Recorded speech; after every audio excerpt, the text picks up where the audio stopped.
Ouais, fermer les yeux, ça s'appelle le déni, c'est-à-dire que nous avons tendance à idéaliser l'autre, l'autre a tendance à nous idéaliser, et un jour, on va s'apercevoir que l'autre a des défauts. C'est incroyable, c'est insupportable. Oh.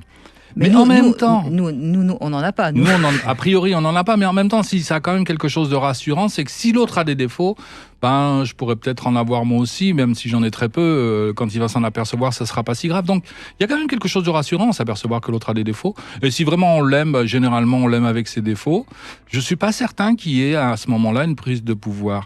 Alors, ça existe aussi. Je veux pas être dans le déni à mon tour. Ça existe des personnes qui, lorsque le couple va se mettre en place, vont prendre une posture infantile, des hommes ou des femmes qui vont se positionner en l'enfant de l'autre. Et effectivement, là, il va y avoir quelque chose de l'ordre de la domination. Et si l'autre, ça lui convient parce qu'on se rencontre rarement au hasard, il va jouer le jeu. Et on a, un enfant, un parent très souvent. Le couple, c'est enfant-parent. Ou alors on a une victime, un sauveur. Une victime, un sauveur, ce qui revient à peu près à la même chose. Mais vous avez entièrement raison.